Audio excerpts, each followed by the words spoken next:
Hello friends, आज मैं आपको बताऊंगा कि रिपीट ब्रीडिंग यानी बच्चेदानी की सफाई कराते समय आपको ये 2 इंजेक्शन ज़रूर लगवाने चाहिए। यदि आपका पशु बार बार रिपीट हो रहा है, गर्भ नहीं ठहर रहा है, बच्चेदानी की यदि आप सफाई करवा रहे हैं या बच्चेदानी में जब कोई इन्फेक्शन हो गया है, संक्रमण हो चुका है, तो उस स्थिति में कौन से इंजेक्शन लगवाने चाहिए। क्योंकि बहुत से नए वेटरनरी उनकी शिकायत भी रहती है कि सर हम जब सफाई करते हैं तो उनके साथ कौन से ऐसे इंजेक्शन लगाएं जिससे कि पशु में बैटरी जेल मिले और जैसे कि पशु गर्भ ठहरने के चांस ज़्यादा हो और इन्फेक्शन भी पशु में बिल्कुल भी न रहे।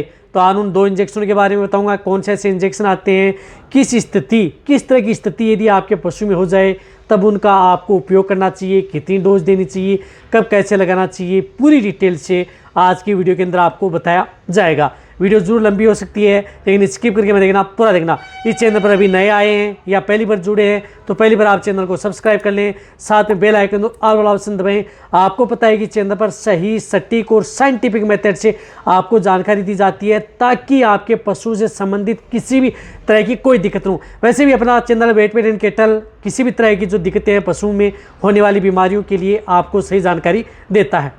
देखो, यदि आपके पशु में यदि बच्चेदानी में इन्फेक्शन है, गर्भाशय में संक्रमण हो चुका है, यदि आपका पशु बार बार रिपीट हो रहा है, गर्भ नहीं ठहर रहा है, कई बार यदि आपने एआई करवा ली या कई बार यदि आपने नेचुरल करवा लिया और आप जब उसे अपने वेटरनरियन से दिखवाते हैं तब ये कहते हैं कि कई बार बच्चेदानी में सूजन है, स्वेलिंग आ गई है, इन्फेक्शन हो गया है, जिस तरह से डिस्चार्ज डाल रहा है वह साफ पारदर्शी नहीं डाल रहा है, मटमेला डाल रहा है, मवाद रूपी डाल रहा है, डिस्चार्ज में रंग परिवर्तन है, या यदि आपका पशु जो डिस्चार्ज दे रहा है वह लंबे समय तक दे रहा है। देखो, जो भी मैं बातें बता रहा हूँ, इस तरह की स्थिति यदि आपके पशु में देखने को मिल रही है तो उस स्थिति में आपको वह इंजेक्शन पशु को ज़रूर लगवाने चाहिए। यदि आपका पशु लंबे समय तक डिस्चार्ज दे रहा है, डिस्चार्ज नहीं रुक रहा है, तो उस स्थिति में भी आपको वह इंजेक्शन अपने पशु में ज़रूर लगवाने चाहिए। इसी के साथ साथ यदि आपके पशु की जो हीट है वह सही नहीं रहती है, हीट का मतलब है कि 5 दिन में पशु हीट में आ गया, 10 दिन बाद में पशु ने डिस्चार्ज देना स्टार्ट कर दिया, तो उस स्थिति में भी आप उन इंजेक्शनों का उपयोग अपने पशु में करवा सकते हैं। या यदि आपका पशु डिस्चार्ज एकदम क्लीन पारदर्शी दे रहा है, आपने नेचुरल भी करवा लिया, एआई भी करवा चुके हैं, फिर भी यदि गर्भ नहीं ठहरा है तो उस स्थिति में भी आप उन इंजेक्शनों का उपयोग अपने वेटरनरियन से ज़रूर करवा लेना चाहिए। देखो, कई बार दिक्कतें क्या होती हैं कि यदि आप अपने पशुओं में बार बार रिपीट होता रहता है, यदि आप उसमें पशु की बच्चेदानी की सफाई करवाते हैं या बच्चेदानी में जो दवा छुड़वाते हैं उनके साथ यदि आप वो इंजेक्शन नहीं लगाते हैं तो कई बार आपके पशुओं में और आपको इतना अच्छा रिजल्ट यदि आपने जो वेजाइनल ड्रेसिंग की है उसको देखने को नहीं मिलता है। तो आपको वेजाइनल ड्रेसिंग का अच्छा रिजल्ट लेना है, बैटरी जेल लेना है, और यदि आपका पशु फिर रिपीट ना हो तो उस स्थिति में आपको वह इंजेक्शन पशु में ज़रूर लगवाने चाहिए। अब देखो, मैंने जितनी भी जो बातें बताई हैं उस तरह के, चाहे यदि आपके पशु में पायमेट्रा हो गया हो, पायमेट्रा का मतलब है कि यदि पशु में जिस प्रकार से मवाद रूपी मेट्राइटिस है, गर्भाशय में सूजन आ गई है, उस तरह के केस में, या यदि आप अपने पशु जिस प्रकार से जेर हाथ से निकलवाई है, या यदि आपका पशु जेर प्रॉपर नहीं डालता है यानी जेर प्रॉपर नहीं डाल रहा है, तो उस स्थिति में भी और जेर का कुछ भाग अंदर रह जाता है जिसकी वजह से पशुओं की बच्चेदानी में इन्फेक्शन हो जाता है, तो वहाँ पर भी आप उनका इंजेक्शनों का उपयोग कराना ही होता है। कहने का मतलब है कि जब तक आप उन इंजेक्शनों का यदि आप उपयोग नहीं कराएंगे तब तक आपको बेटर रिजल्ट मिलने वाला नहीं है। तो सबसे पहले मैं आपको बताता हूं कि इस तरह के केस में आपको एक इंजेक्शन लेना होता है, एंटीबायोटिक इंजेक्शन। यदि आप वह एंटीबायोटिक इंजेक्शन यदि आप अपने पशु में प्रयोग नहीं करेंगे तब तक आपको बेटर रिजल्ट नहीं मिलेगा। तो एंटीबायोटिक इंजेक्शन के तौर पर आपको सेफ्टिफोर सोडियम यानी सेफ्टिफोर सोडियम इंजेक्शन आप उपयोग ले सकते हैं। जिस तरह से उसके बहुत ब्रांड नेम आते हैं, अक्सनल इंजेक्शन ले सकते हैं, एक्सेप्ट ले सकते हैं, और बहुत इस तरह की कंपनियां हैं वह इंजेक्शन बनाती हैं। तो उन इंजेक्शनों में से कोई सा भी आप इंजेक्शन का उपयोग पशु में कर सकते हैं।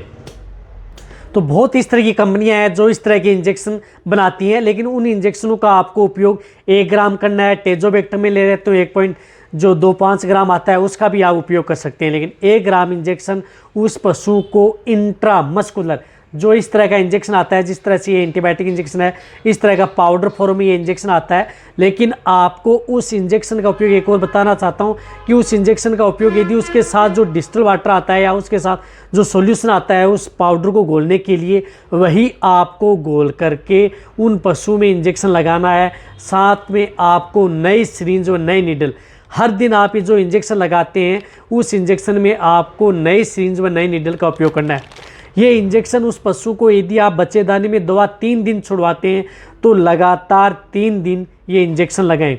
यदि आपके पशु में बहुत ही ज़्यादा दिक्कत हो चुकी है, बहुत ही ज़्यादा यदि तंग कर रहा है, इन्फेक्शन बच्चेदानी में बहुत हो चुका है, यदि आपके पशु में दिक्कतें हो रही हैं रिपीट ब्रीडिंग की, तो उस स्थिति में आपको लगातार 3 दिन 24 घंटे के अंतराल में आपको ये इंजेक्शन इंट्रामस्कुलर ये इंजेक्शन पशु में ज़रूर लगवाना है।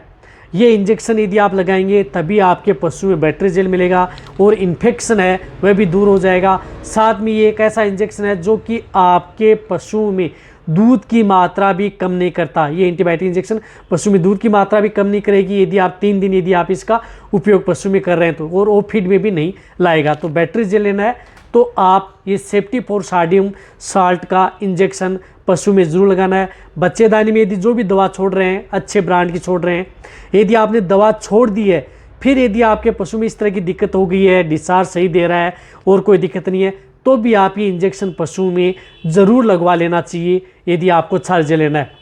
इसके साथ आपको एक इंजेक्शन ऐसा लेना है, क्योंकि कई बार क्या दिक्कत हो जाती है कि जिस प्रकार से हमने बताया पायोमेट्राइटिस है, एंडोमेट्राइटिस है, या कई बार सिस्ट बना हुआ है, ovarian cyst, luteal cyst, follicular cyst, इस तरह की सिस्ट बने हुए हैं जिसकी वजह से पशु गर्भ नहीं ठहर पाता है, तो वहाँ पर आपको हार्मोनल इंजेक्शन क्लोप्रोस्टिनोल साल्ट का इंजेक्शन आपको उपयोग करना है।